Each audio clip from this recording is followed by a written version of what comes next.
Thanks for tuning in to Boxcar Arts. I'm Jesse Britton, and in this video we are tattooing cherry blossoms on a phoenix back piece that I've been working on. Hey, stick around to the end of the video to access this cool gift I have for you. Alright, so in this video I'm using a Cheyanne 7-round liner and a Cheyanne 15 curve magnum and a Bishop curved 17 magnum. I'm using my Critical Torque 4.2 stroke machine. I'm starting out with lining, keeping my tattooing hand resting on the forefinger and thumb of my stretching hand. Since this is tattooed on the back, I have my client lay with her back tilted towards me just enough for me to comfortably access the stencil. You can see that I'm stretching with both palms and the 2 fingers of my stretching hand. I'm doing that mostly so you can see the tattoo at this angle. My machine is running at 7.4 volts, and I'm being careful to put the needle in the same depth for all of the lines. It's probably no more than 0.5 millimeter deep, making sure also to have a steady ink flow. It's also okay to go back and bump up any lines if any of these lines that you end up making initially don't look solid. So on this client, I don't have to stretch too hard because she's a little bit on the slimmer side. On skinnier folks, it's better to line a little bit slower and to keep the volts just high enough to make a solid line so as not to hurt them too much or to make any of the lines too raised after healing. There's a fine line, pun intended, between getting a nice solid line and scarring the skin to where you have raised lines and to not getting the line deep enough. But usually the recommended voltage works best depending on your machine. Every machine is different. So the volts are going to be a little bit different on all machines. On the Critical Torque 4.2, the recommended voltage by Critical, I spoke to them at Critical and they said the recommended voltage for good solid lines is 7.2 and the recommended shading is at 5.4. That's the word from the mother bird.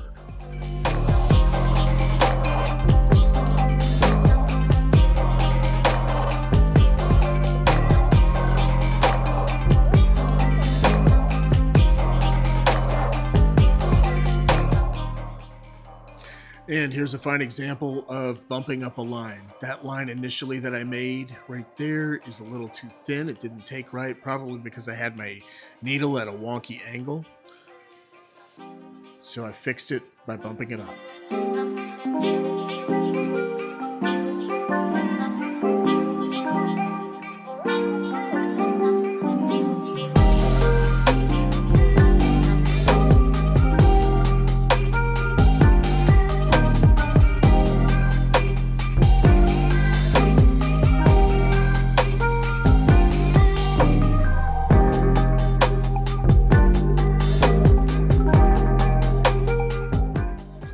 For my color packing, I'm tattooing at 5.6 to 6 volts, making sure to maintain a similar depth with each pass. I prefer the concept of ovals, overlapping ovals, as circles are a little too tight and you run the risk of damaging the skin by going over the skin too much. I'm a big fan of one pass shading and one pass color. I think if you practice, you can get the right depth and the right hand speed using your ovals to get a perfect solid color pack. On cherry blossoms, it's always best to tattoo the leaves first. If you tattoo the reds and pinks first, when you go back and tattoo the green, you'll have to be really careful not to wipe the green into the reds or pinks. So darker colors can stain lighter colors. This is really important to know. I've done tattoos where I tattooed the lighter colors first and gone back and tattooed a darker color, and some of the darker ink got into the lighter ink and stained it, making a muddy color. So that's really important. Again, just keeping solid, tight ovals and maintaining the consistent depth. This is a kind of a way to cut in the edges, so to speak. You want to not do that too much, but you get in a nice kind of from the line forward. Some of that takes some practice too, because you need to know where the very edge of the needles are, and that does come with time, but that's something that you can learn. If you can, even better yet, start at the very edge every time you make a pass and move out. That's also a way to avoid having to go back in and edge in any lines.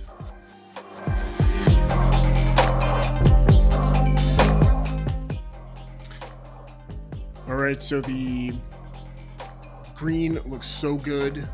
I couldn't be happier with this color, the Eternal Lime Green. We're going to hit up the red here in just a second, but I'm really happy with that color. It's like right in the middle of leafy green, and it's like the brightest dark color you could use.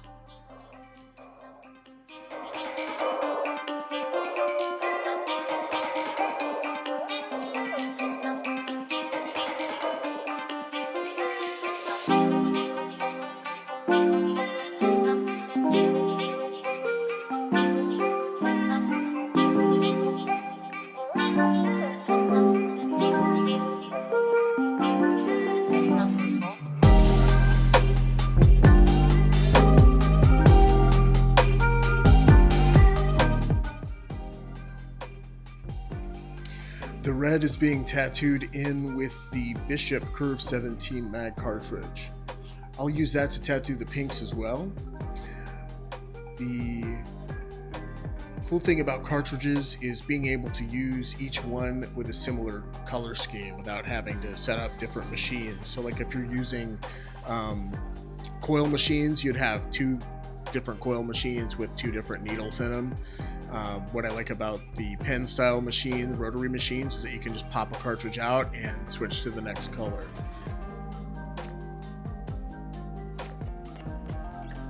Something to think about too with cartridges is similar color schemes as far as rinsing out your color and dipping into another color. So in this case, I would rinse out the red and dip into the pink, so the similar colors will not really influence each other too much. When rinsing needles out after color, sometimes it's hard to get all the color out, so light colors don't mix in the cartridge.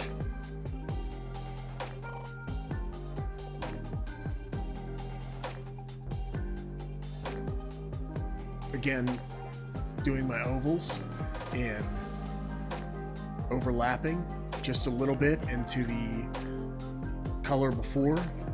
I have a friend that likes to call it mowing the lawn. So you're just kind of mowing the lawn, making sure you're getting right up to the edge of the other edge, you know?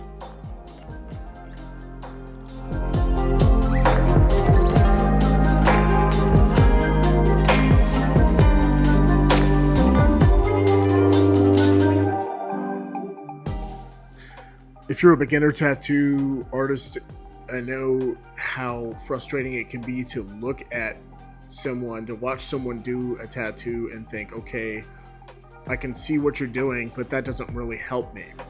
In a way, watching a tattoo is probably one of the coolest things you can do as a beginner, and the most helpful thing you can do, because what you're seeing is you're seeing how fast that person is using their hand, how the stretch is, how far the needles are being hung out. So like that's all important to know.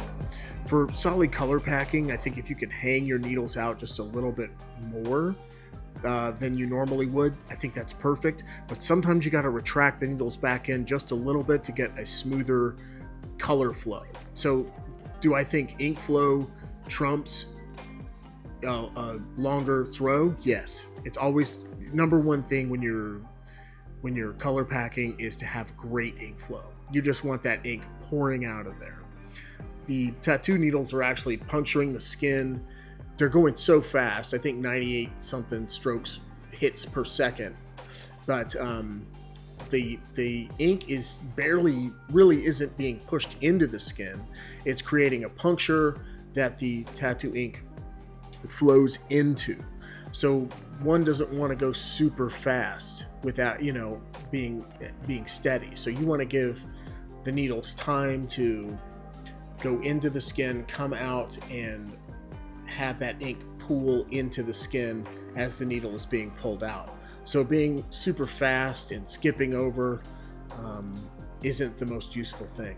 You want to take it nice and slow. Slow is smooth, and smooth is fast. Another thing to know is that if you're not getting great ink flow, you can actually dip your needle into just a tiny bit of water, distilled water, just before you color, or you can actually put just a little tiny squirt of distilled water into your ink cap with the color and maybe stir that up with a needle, and that can help you get better flow too. You don't want to do too much of that, because then you water down your ink too much and it's gonna fade out a lot faster. I believe there are companies now that make a glycerin type additive that you can add to your inks to get a better ink flow.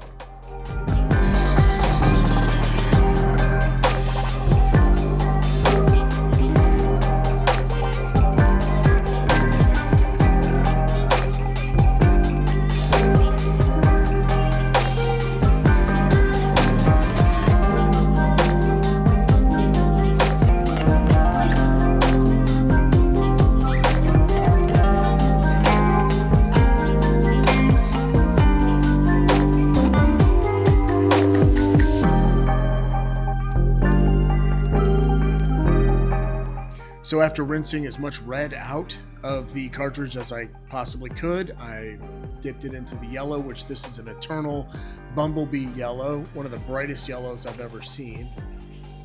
And you can see a little tiny bit of the red lingering on the top of the cartridge, but that's okay. It's not going to really influence the color too much. I like, again, to kind of using the painter's term, edge in or cut in the yellow from the very edge of the circle going towards the center.